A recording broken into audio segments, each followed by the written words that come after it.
IUPAC director Vinesh Chandel गिरफ्तार। बंगाल चुनाव से 10 दिन पहले ईडी की कोयला घोटाले मामले में कार्रवाई। टीएमसी बोली इससे डर का माहौल बनता है। पीएम मोदी ने देश भर की महिलाओं के नाम लिखा खुला खत। महिला आरक्षण के लिए मांगा आशीर्वाद। स्थानीय सांसद को पत्र लिख संसद सत्र में हिस्सा लेने के लिए उत्साह बढ़ाने की अपील। बाबा साहेब भीमराव अंबेडकर की 136वीं जयंती आज। पीएम मोदी, उपराष्ट्रपति ने संसद परिसर में प्रतिमा पर दी श्रद्धांजलि।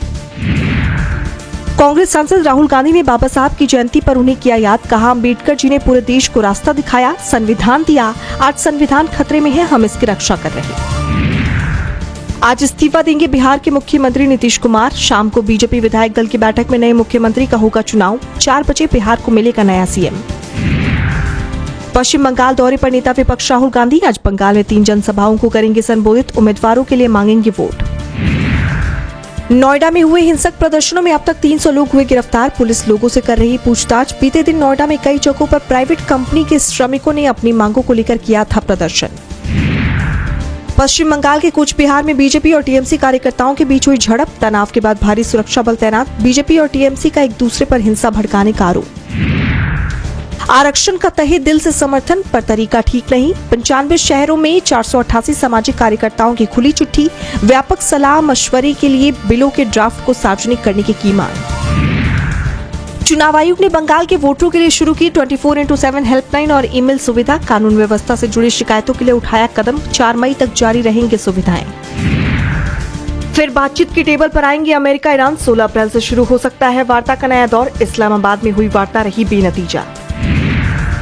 हमें ईरानियों का फोन आया है। राष्ट्रपति ट्रंप का बड़ा दावा। समझौते की गुहार लगा रहा तेहरान। बताई अमेरिका की शर्तें। हॉर्मुज स्ट्रेट में चीन और अमेरिका के टकराव की आहट। ट्रंप की नाकेबंदी पर बीजिंग की चेतावनी। कहा, ईरान के साथ जारी रखेंगे द्विपक्षीय संबंध। तीसरे देश को दखल देने की इजाजत नहीं। पॉप लियो पर टिप्पणी कर ईसाई वर्ल्ड में घिरे अमेरिकी राष्ट्रपति ट्रंप। सहयोगी इटली का फूटा गुस्सा। पीएम मेलोनी ने चिताया। अमेरिकी राष्ट्रपति ट्रंप को लगा बड़ा झटका। वॉल स्ट्रीट जर्नल और रूपर्ट मर्डॉक के खिलाफ 10 अरब डॉलर का मानहानि मुकदमा खारिज। एप्स्टीन से संबंधों पर एक और खबर को लेकर ट्रंप ने किया था केस। स्टार्टअप इकोसिस्टम को बढ़ावा देगी सरकार। फंड ऑफ फंड 2.0 की होगी शुरुआत। कोष प्रौद्योगिकी, प्रारंभिक विकास चरण और नवविचार आधारित विनिर्माण स्टार्टअप के लिए जारी होंगे 10,000 करोड़ रुपए। आईएमएफ का दोहरा रवैया उजागर। भारत को दिया असमानता बढ़ाने वाले सुझाव। ऑक्सफेम की रिपोर्ट में दावा। समृद्ध देशों और दक्षिण एशियाई देशों को दिए जाने वाले सुझाव में फर्क। गंभीर रोजगार संकट की चपेट में आई दुनिया। वैश्विक अर्थव्यवस्था पर अनिश्चितताओं के बीच वर्ल्ड बैंक ने दी चेतावनी। 1.2 अरब युवाओं के लिए सिर्फ 40 करोड़ नौकरियां। आरबीआई ने दिखाई सकती उज्जीवन स्मॉल फाइनेंस बैंक की यूनिवर्सल बैंक बनने की अर्जी लौटाई। लोन पोर्टफोलियो में और विविधता की बताई जरूरत। खाद और ईंधन महंगे। मार्च में खुदरा महंगाई बढ़कर 3.4% पर पहुंची। भारत के ग्रामीण और शहरी दोनों इलाकों में फरवरी की तुलना में मार्च में ज्यादा रही महंगाई दर।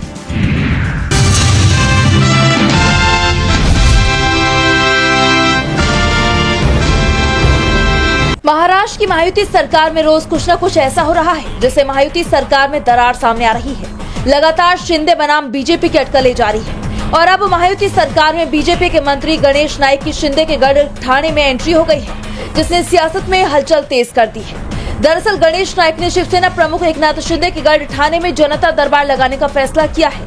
वन मंत्री गणेश नाइक के आयोजित होने वाले जनता दरबार को लेकर शहर में बड़े बड़े होर्डिंग्स लगाए गए हैं, जिसके बाद ये महज जन सुनवाई का कार्यक्रम नहीं बल्कि शक्ति प्रदर्शन में बदलता दिखाई दे रहा है। बीजेपी नेता का ये कदम सीधे तौर पर शिंदे के गढ़ में राजनीतिक चुनौती के रूप में देखा जा रहा है। एक तरफ शिंदे के गढ़ में नाइक का दखल बढ़ता जा रहा है, तो दूसरी तरफ इस कदम से शिंदे गुट की बेचैनी बढ़ती नजर आ रही है। उनका मानना है कि पालघर के पालक मंत्री नाइक दूसरे क्षेत्र में सक्रिय होकर प्रशासनिक दखल और राजनीतिक विस्तार की कोशिश कर रहे हैं। वहीं नाइक समर्थक इसे पूरी तरह जनसेवा का अभियान बता रहे हैं। लेकिन इससे एक बात तो साफ हो गई है कि महायुति के अंदर सब कुछ ठीक नहीं है और गठबंधन में जारी अंदरूनी टकराव अब खुलकर सतह पर आ गया है।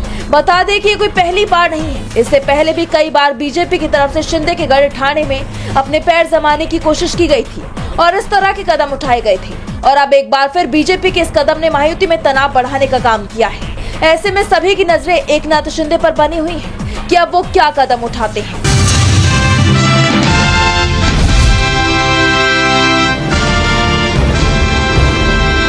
पश्चिम बंगाल विधानसभा चुनाव के सियासी मैदान में जुबानी जंग तेज हो गई है। बीरभूम के सूरी में एक चुनावी जनसभा को संबोधित करते हुए मुख्यमंत्री ममता बनर्जी ने प्रधानमंत्री नरेंद्र मोदी और केंद्र सरकार पर तीखा प्रहार किया। ममता बनर्जी ने पीएम मोदी के चर्चित रेडियो कार्यक्रम मन की बात को युवाओं के मन को प्रभावित और भ्रमित करने का जरिया करार दिया। जनसभा में ममता बनर्जी पूरी तरह आक्रामक अंदाज में नजर आई। उन्होंने तृणमूल कांग्रेस की बड़ी जीत का दावा करते हुए कहा कि भाजपा दिल्ली की तमाम ताकतों का इस्तेमाल कर ले, लेकिन बंगाल उसे स्वीकार नहीं करेगा। टीएमसी आगामी चुनाव में 226 से अधिक सीटें जीतेगी। आज केंद्र सरकार और 19 राज्यों की ताकतें मेरे खिलाफ एकजुट हो गई हैं, लेकिन मैं आम लोगों के हक के लिए अकेले लड़ रही हूँ। তৃণমূল কংগ্রেস ছাড়া আর কেউ মানুষের জন্য লড়াই করে না, রাস্তায় থাকে না, বিপদে আসে না, দুর্যোগে আসে। वहीं करीमपुर में टीएमसी सांसद अभिषेक बनर्जी ने कहा कि अगर आप बंगाल के लोगों पर हमला करने की कोशिश करेंगे तो बंगाल के लोग आपको रिजेक्ट कर देंगे। अगर आपको लगता है कि आप पैसे यानी फंड रोक सकते हैं तो 4 मई को बंगाल के लोग आपको वोट बॉक्स के जरिए सजा देंगे। अब जहां ममता ने बीरभूम में प्रचार किया तो वहीं बीरभूम में ही भाजपा की तरफ से केंद्रीय गृह मंत्री अमित शाह ने प्रचार किया। उन्होंने कहा कि बंगाल की जनता कटमनी और सिंडिकेट राज से त्रस्त है। भाजपा की सरकार बनते ही भ्रष्टाचार करने वालों को उल्टा लटकाकर सीधा कर दिया जाएगा। सिंडिकेट वालों को उल्टा लटका कर सीधा करने का काम भारतीय जनता पार्टी की सरकार करेगी। शाह ने सुरक्षा के मुद्दे पर घेरते हुए वादा किया कि भाजपा के शासन में बंगाल की बेटियां रात 1 बजे भी निडर होकर बाहर निकल सकेंगी और संदेश खाली या आरजीकर जैसी घटनाएं दोबारा नहीं होगी। हर दल की तरफ से जारी वार पलटवार ने बंगाल चुनाव को और दिलचस्प बना दिया है।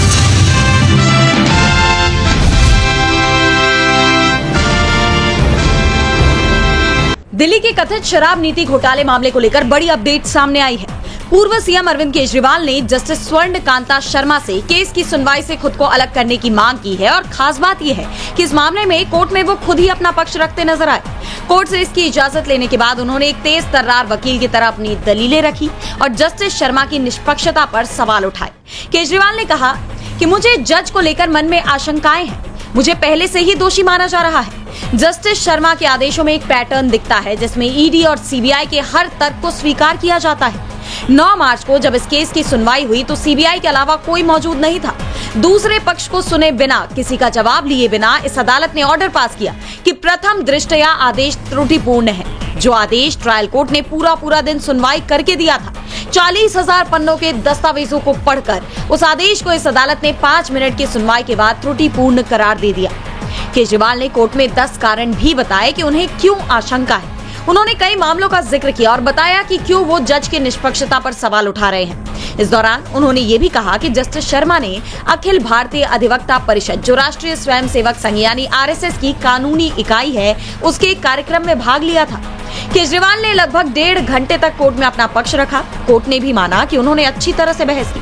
आप जानते हैं कि शराब नीति मामले में 27 फरवरी को निचली अदालत ने ये कहते हुए सीबीआई का पूरा केस बेहद कमजोर है, उसमें कोई दम नहीं है और सभी 23 लोगों को आरोपों से मुक्त कर दिया। अदालत ने सीबीआई को जमकर फटकार भी लगाई थी, लेकिन सीबीआई ने इस फैसले को हाईकोर्ट में चुनौती दे दी और ये मामला जस्टिस शर्मा की बेंच के पास आ गया।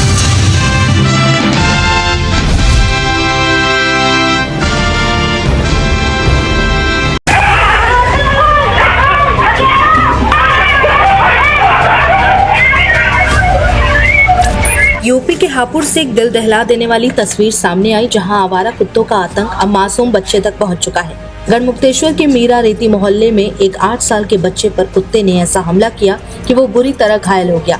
ये पूरी घटना सीसीटीवी कैमरे में कैद हुई और अब सवाल उठ रहे हैं कि आखिर इसके लिए जिम्मेदार कौन है। ये देखिए, ये वही खौफनाक सीसीटीवी फुटेज है जहां एक मासूम बच्चा घर के बाहर खेलता नजर आ रहा है। तभी अचानक एक आवारा कुत्ता उस पर झपट पड़ता है। बच्चा संभल भी नहीं पाता और कुत्ता उसे जमीन पर गिराकर पूरी तरह नोचने लगता है। बच्चे की चीख पुकार से पूरा इलाका गूंज उठता है। कुछ ही सेकंड में आसपास के लोग दौड़कर आते हैं, डंडों और पत्थरों से कुत्ते को भगाने की कोशिश करते हैं। कड़ी मशक्कत के बाद बच्चे को कुत्ते के चंगुल से छुड़ाया जाता है।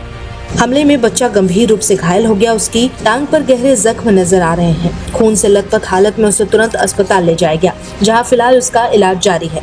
परिवार ने बताया कि बेटा बाहर खेल रहा था, अचानक कुत्ता आया और उस पर हमला कर दिया। बहुत मुश्किल से लोगों ने बचाया। इस घटना के बाद इलाके में दहशत का माहौल है। स्थानीय लोगों में भारी गुस्सा देखने को मिला है। लोगों का कहना है कि आए दिन आवारा कुत्तों के बढ़ते हमले से हम परेशान हैं, लेकिन प्रशासन की तरफ से कोई ठोस कदम नहीं उठाया जा रहा।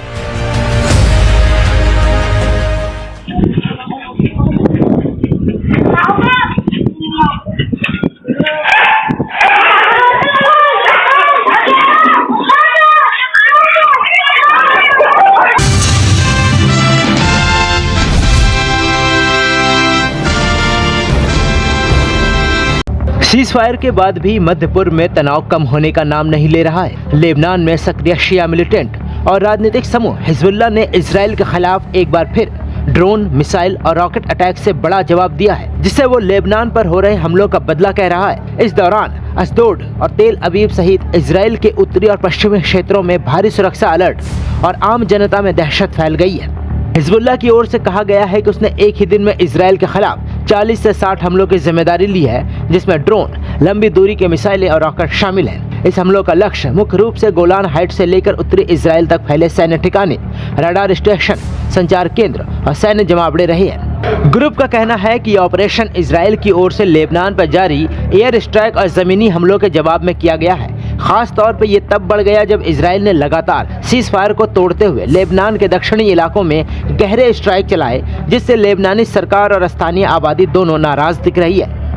इसी कड़ी में सबसे ध्यान खींचने वाला क्षण ये रहा कि इजराइल की व्यावसायिक राजधानी तेल अवीव और उसके आसपास के इलाकों में भारी सायरन बजे और आवासीय जोन्स पर रॉकेट ड्रोन अलर्ट जारी किया गया। ये पहली बार नहीं है, लेकिन अब खास बात यह है कि हिजबुल्लाह ने शहर को अपने स्ट्रेटेजिक टारगेट पर रखते हुए ये संकेत दिया है कि वो इजरायली केंद्रीय इंफ्रास्ट्रक्चर तक पहुंचने की क्षमता रखता है। वहीं इजरायली सेना यानी आईडीएफ ने दावा किया है कि उसने कई रॉकेट और ड्रोन को हवा में ही नष्ट कर दिया, जिससे बड़े नुकसान से इजराइल और उनके नागरिकों को बचाया जा सका है।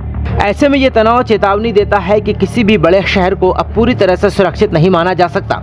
अब ये मुकाबला अकेले लेबनान इजराइल मोर्चा नहीं रहा, जबकि इसे व्यापक ईरान इजराइल युद्ध का हिस्सा माना जा रहा है। इजराइल ने हाल के महीनों में ईरान के न्यूक्लियर और मिसाइल इंफ्रास्ट्रक्चर पर बड़े ऑपरेशन चलाए हैं, जिसके जवाब में हिजबुल्लाह और अन्य प्रॉक्सी ग्रुप ने इजराइल पर रॉकेट ड्रोन अटैक तेज कर दिए हैं। आपको बता दें कि लेबनान सरकार और कई अंतर्राष्ट्रीय एजेंसियां चाहती है कि लेबनान इस बड़े संघर्ष में केवल अडाना न बन जाए, इसलिए वो युद्ध नियंत्रण और त्रिभुज क्षेत्र यानी इजराइल, लेबनान और ईरान में सीज फायर घोषित करने की मांग कर रही है। लेकिन हिजबुल्लाह ने अपने प्रतिरोध की रणनीति को जिंदा रखा है। तो वहीं इस तरह के आक्रमण हमलों के जवाब में इजराइल भी जमीनी और हवाई तरीके से अपनी चौकसी बढ़ाते हुए लेबनान के उस पूरे कॉरिडोर पर नजर रख रहा है जहां हिजबुल्लाह की बड़ी दूरी की रॉकेट और मिसाइल लॉन्चर छुपे हुए माने जाते हैं। ऐसे में इस मोर्चे पर जमीनी युद्ध की संभावना भी बढ़ती दिख रही है। फिलहाल ये साफ है कि हिजबुल्लाह लेबनान पर इजरायली हमले का जवाब देकर मजबूत मुकाबले की छवि बनाना चाहता है, जबकि इजराइल ये दिखलाने में लगा है कि वो अपने शहरों और सीमा की सुरक्षा कर रहा है। इस बीच पूरे क्षेत्र में दहशत,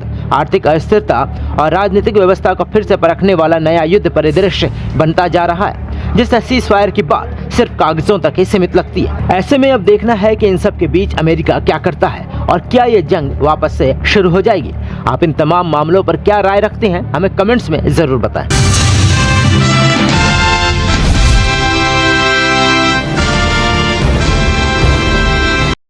एसआईआर का प्री प्लानिंग है। एसआईआर स्टार्ट नहीं हुआ है, अभी ये रिकॉर्ड भी हो रहा है। सबसे बड़ा मैपिंग चल रही है, तो इस एसआईआर का हमारा प्री प्लानिंग चल रहा है कि किसके पास से डॉक्यूमेंट नहीं लेना है। तो हम और ये कोई पॉलिटिकल पार्टी नहीं कर रही है, ये सिर्फ हम कर रहे हैं, गवर्नमेंट ऑफिशियल कर रहे हैं, और जो इलेक्शन के गवर्नमेंट ऑफिसर है वही कर रहे हैं, और बीएलओ कर रहे हैं। ऐसा बीच में टोकना अच्छा नहीं है। हाँ, ये नहीं, ये बात बुरी है। तो ये इससे रूमर जो है ज्यादा फैल जाते हैं।